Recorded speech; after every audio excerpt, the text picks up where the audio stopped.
Daily bread Bible facts ప్రేక్షకులకు నా హృదయపూర్వక వందనములు.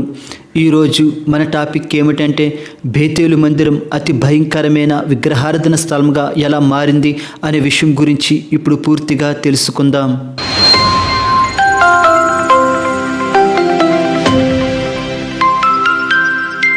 యాకోబు లూజు ప్రాంతంలో రాత్రివేళ సమయంలో పడుకున్నప్పుడు దేవుడు కలరూపంలో యాకోబుకు ప్రత్యక్షమవుతాడు. అప్పుడు యాకోబు ఆ స్థలానికి బేతేల్ అను పేరు పెట్టి మరియు పరలోకపు గవిని ఇదే అని అంటాడు. ఇటువంటి పవిత్రమైన బేతేల్ స్థలం ఆ తరువాత కాలంలో భయంకరమైన విగ్రహారాధన స్థలంగా ఎలా మారింది, మరియు బేతేలు యొక్క ప్రత్యేకతలేమిటి, మరియు క్రొత్త నిబంధనలో బేతేలు గురించి ఎందుకు రాయబడలేదు అనే విషయాలు ఇప్పుడు పూర్తిగా తెలుసుకుందాం. కావున ఈ వీడియోను చివరి వరకు వీక్షించి లైక్ చేసి సబ్స్క్రైబ్ చేసుకోగలరు. ఆదికాండము 28వ అధ్యాయము 17 నుంచి 19 వచనములు. భయపడి, ఈ స్థలము ఎంతో భయంకరము, ఇది దేవుని మందిరమే గాని వేరొకటి కాదు, పరలోకపు గవిని ఇదే అనుకొనెను. తెల్లవారునప్పుడు యాకోబు లేచి తాను తలగడగా చేసుకున్న రాయి తీసి దానిని స్తంభముగా నిలిపి దాని కొన మీద నూనె పోసెను. మరియు అతడు ఆ స్థలమునకు బేతేలను పేరు పెట్టెను. అయితే మొదట ఆ ఊరి పేరు లూజు. యాకోబు యాసావుకు భయపడి బెయేర్షెబా నుండి హారానుకు వెళ్తుండగా మార్గం మధ్యలో చీకటి పడితే ఒక రాయిని తలగడగా చేసుకుని పడుకున్నాడు. అప్పుడు దేవుడు కల రూపంలో ప్రత్యక్షమయ్యాడు. ఆ కలలో ఒక నిచ్చెన ఆకాశాన్ని అంటే విధంగా ఉండి దేవదూతలు ఎక్కుచూ దిగుచూ ఉన్నారు. అప్పుడు దేవుడు నిచ్చెనపై నుండి యాకోబుతో మాట్లాడుతూ, నీ సంతానానికి ఈ స్థలం ఇచ్చి ఇస్కరేణు వలె నీ సంతానాన్ని అభివృద్ధి చేస్తానని దేవుడు ఆశీర్వదించాడు. అప్పుడు యాకోబు మేల్కొని తలగడగా చేసుకున్న రాయికి నూనె పోసి ఆ స్థలానికి బేతేలు అను పేరు పెట్టాడు. ఇంతకు ముందు ఆ స్థలానికి లూజు అను పేరు ఉండేది. బేతేల్ అను హిబ్రూ పదాన్ని విభజిస్తే బేత్ ప్లస్ ఎల్, బేత్ అనగా మందిరం, సన్నిధి, ఇల్లు, నివాసం అను అర్థాలు వస్తాయి. ఎల్ అనగా దేవుడు అని అర్థం. దీని పూర్తి అర్థం దేవుని మందిరం, దేవుని సన్నిధి, దేవుని ఇల్లు, దేవుని నివాసం. అందుకే యాకోబు ఇది దేవుని మందిరమే కానీ వేరొకటి కాదు, పరలోకపు గవిని ఇదే అని అన్నాడు. పరలోకపు గవిని అంటే పరలోకపు ద్వారం లేదా పరలోకపు దారి అని అర్థం.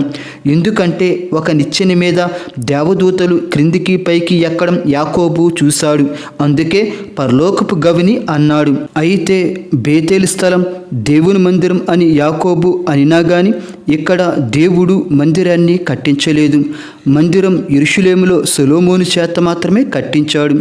బేతేలు అనేది కేవలం దేవుడు ప్రత్యక్షమైన స్థలం మాత్రమే.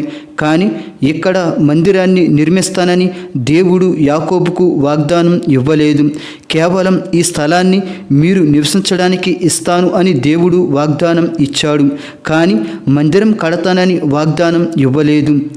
ఇప్పుడు ఈ బేతేలు స్థలంలో తరువాత రోజుల్లో ఏం జరిగిందో తెలుసుకుందాం. దేవుడు యాకోబుని రెండవసారి బేతేలుకి వెళ్ళి బలిపీఠం కట్టమన్నాడు. ఆదికాండం 35:1. దేవుడు యాకోబుతో, నీవు లేచి బేతేలునకు వెళ్ళి అక్కడ నివసించి నీ సహోదరుడైన యాసావు ఎదుట నుండి నీవు పారిపోయినప్పుడు నీకు కనబడిన దేవునికి అక్కడ బలిపీఠమును కట్టమని చెప్పగా, యాకోబు మొదటిసారి బేతేల్ అను పేరు పెట్టిన కొన్ని సంవత్సరముల తరువాత దేవుడు మరలా బేతేలుకు వెళ్ళి నేను మాట్లాడిన స్థలంలో బలిపీఠం కట్టమని యాకోబుకు చెప్తాడు. అప్పుడు యాకోబు బేతేలుకు వెళ్ళి అక్కడ దేవుని నామమున బలిపీఠం కట్టాడు. కావున అప్పటి నుంచి బేతేలు పవిత్ర స్థలంగా మరింత గుర్తింపు పొందింది. ఆ తరువాత న్యాయాధిపతుల కాలానికి వచ్చేసరికి బేతేలు ముఖ్యమైన స్థలంగా మరియు దేవుణ్ణి విచారించే స్థలంగా ప్రసిద్ధి చెందింది. న్యాయాధిపతులు 20:18. వీరు లేచి బేతేలుకు పోయి, ఇశ్రాయేలీయులు బెన్యామీనీయులతో చేయవలసిన యుద్ధమునకు మాలో ఎవరు ముందుగా వెళ్ళవలనని దేవుని యొద్ద మనవి చేసినప్పుడు యెహోవా యూదా వంశస్థులు ముందుగా వెళ్ళవలనని సెలవిచ్చాను. ఈ లేఖనం ప్రకారం న్యాయాధిపతులకు ఏదైనా సమస్య వచ్చినప్పుడు బేతేలుకు వెళ్ళి అక్కడ దేవునితో మనవి చేసుకునేవారు. అప్పుడు దేవుడు వారికి జవాబిచ్చేవాడు. ఈ విధంగా బేతేలు అనే స్థలం దేవుడు మాట్లాడే స్థలంగా న్యాయాధిపతుల కాలంలో ప్రసిద్ధి చెందింది.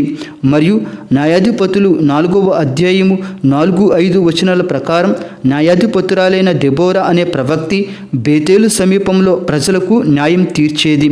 ఈ విధంగా బేతేలు స్థలం చాలా పవిత్రంగా ఇశ్రాయేలీయులు భావించేవారు. ఆ తరువాత సొలొమోను మరణం తరువాత ఇశ్రాయేలీయులు 2 రాజ్యాలుగా విడిపోయారు. ఒకటి ఉత్తర రాజ్యం, 2 దక్షిణ రాజ్యం. ఉత్తర రాజ్యంలో ఇశ్రాయేలీయుల 10 గోత్రాల వారు ఉండేవారు. దక్షిణ రాజ్యంలో యోధా, బెన్యామీను, లేవి గోత్రాలు ఉండేవి. అయితే బేతేలు మాత్రం ఉత్తర రాజ్యంలోకి వెళ్ళిపోయింది. ఈ ఉత్తర రాజ్యంలో ఉన్న ఇశ్రాయేలీయులు బహు విగ్రహారాధులుగా తయారయ్యారు. అది ఎలా అంటే, ఉత్తర రాజ్యానికి రాజైన యెరోబాము బేతేలు స్థలాన్ని భయంకరమైన విగ్రహారాధన స్థలంగా మార్చాడు.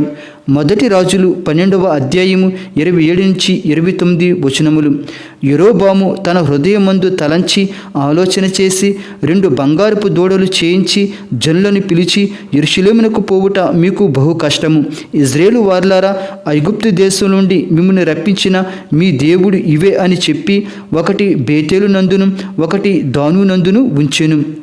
సొలొమోను మరణం తర్వాత 2 రాజ్యాలుగా విడిపోయినప్పుడు ఉత్తర రాజ్యానికి రాజైన యెరోబాము ఆ రాజ్య ప్రజలను యెరూషలేముకు వెళ్ళనివ్వకుండా 2 బంగారపు దూడలను చేయించి, ఒక బంగారపు దూడను బేతేలులో, మరొక బంగారపు దూడను దానులో నిలవబెట్టాడు.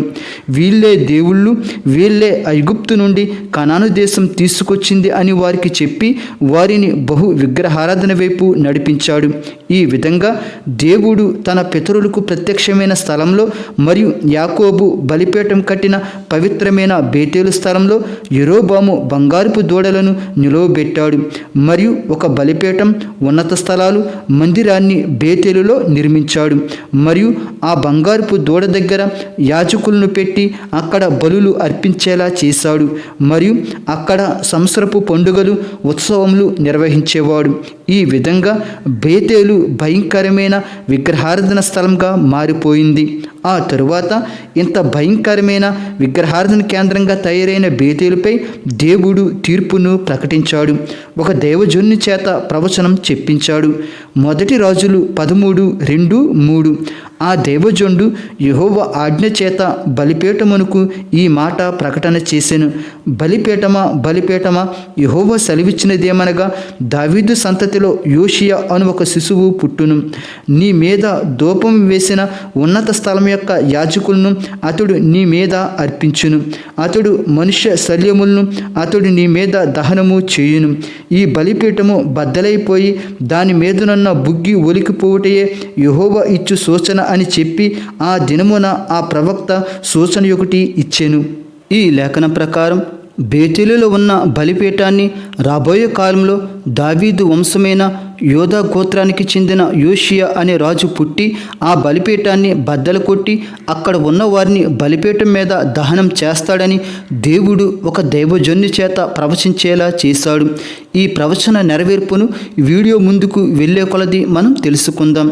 ఆ తరువాత 2వ రాజులు 2వ అధ్యాయము 2-3 వచనాల్లో ఏలియా, ఎలీషా కాలంలో బేతేలు గురించి ప్రస్తావన కనిపిస్తుంది. బేతేలులో దేవుని ప్రవక్తలు ఉండడం మనకు కనిపిస్తుంది. దేవుని ప్రవక్తలు ఉన్నా కానీ బేతేలులో విగ్రహారాధన మాత్రం కొనసాగుతూనే ఉన్నది. ఆ తరువాత క్రీస్తుపూర్వం 8వ శతాబ్దంలో ఆమోసు బేతేలు స్థలాన్ని తీవ్రంగా ఖండించాడు. ఎందుకంటే బేతేలు బహు విగ్రహారాధనలో మునిగిపోయింది. ఆమోసు 5:5 బేతేలును ఆశ్రయింపకుడి. ఈ లేఖనం ద్వారా ఆమోసు బేతేలు దగ్గరకు వెళ్ళవద్దు అని చెప్తున్నాడు. ఎందుకంటే బేతేలులో విగ్రహారాధన, అవినీతి, అన్యాయం పరాకాష్ఠకు చేరింది. అందుకే బేతేలును ఆశ్రయించవద్దు అని అంటున్నాడు. అలాగే హోషియా ప్రవక్త కూడా బేతేలు విషయంలో తీర్పు ప్రకటించాడు. హోషియా 10:5 బేతావెనులోనున్న దూడ విషయమై షోమ్రోను నివాసులు భయపడుదురు. దాని ప్రభావము పోయినని ప్రజలను, సంతోషించుచుండిన దాని అర్చకులను దుఃఖింతురు. బేతావెను అంటే బేతేలు అని అర్థం. బేతావెను అని హోషియా వ్యంగ్యంగా అన్నాడు. బేతేలు అంటే దేవుని మందిరం, బేతావెను అంటే దేవుని వ్యర్థమైన మందిరం అని అర్థం. అంటే బేతేలు విగ్రహారాధనగా మారిపోయిందని హోషియా వ్యంగ్యంగా బేతావెను అని అన్నాడు. ఆ తరువాత 2వ రాజులు 17వ అధ్యాయంలో ఉత్తర రాజ్యం అశ్షూరీయుల చేతిలో ఓడిపోయింది. అప్పుడు బేతేలు యొక్క ప్రాధాన్యత క్రమంగా తగ్గింది. ఇటువంటి భయంకర విగ్రహారాధన స్థలంగా మారిన బేతేలు మీద దేవుడు ముందే తీర్పును ప్రకటించిన రీతిగా ఆ రోజు వచ్చేసింది. 2వ రాజులు 23వ అధ్యాయము 15-16 వచనములు. బేతేలునున్న బలిపీఠమును ఉన్నత స్థలమును అనగా ఇజ్రాయేలు వారు పాపం చేయుటకు కారకుడైన నెబాతు కుమారుడు యెరోబోము కట్టించిన ఆ ఉన్నత స్థలమును బలిపీఠమును అతడు పడగొట్టించి ఆ ఉన్నత స్థలమును కాల్చి పొడుము అగునట్లుగా త్రొక్కించి ఆషారిదేవి ప్రతిమను కాల్చివేసెను. యోషియా అటు తిరిగి అచ్చట పర్వతమందున్న సమాధులను చూచి కొందరిని పంపి సమాధులనున్న శల్యములను తెప్పించి దైవజనుడు యెహోవా మాట చాటించి చెప్పిన ప్రకారము వాటిని బలిపీఠం మీద కాల్చి దాన్ని అపవిత్రపరిచెను. ఇంతకు ముందు చెప్పిన ఈ ప్రవచనం నెరవేర్పు యోషియా పుట్టిన తర్వాత అక్షరాల నెరవేరింది. ఈ ప్రవచనం అక్షరాల 300 సంవత్సరముల తర్వాత అనగా క్రీస్తుపూర్వం 7వ శతాబ్దంలో యోషియా పుట్టిన తర్వాత నెరవేరింది. ఒక దైవజనుడు ప్రవచించిన రీతిగానే యోషియా బేతేలులో ఉన్న బలిపీఠాన్ని పడగొట్టాడు, దానిని అపవిత్రం చేశాడు, బేతేలులో విగ్రహారాధన లేకుండా చేశాడు.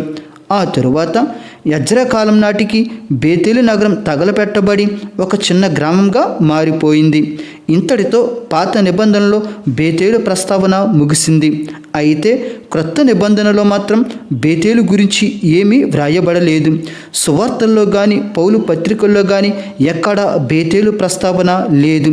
అయితే యాకోబు బేతేలులో చూసిన దేవదూతలనిచ్చిన ఎక్కడం దిగడం వంటి దృశ్యం క్రొత్త నిబంధనలో యేసుక్రీస్తు ప్రస్తావించడం మనకు కనిపిస్తుంది.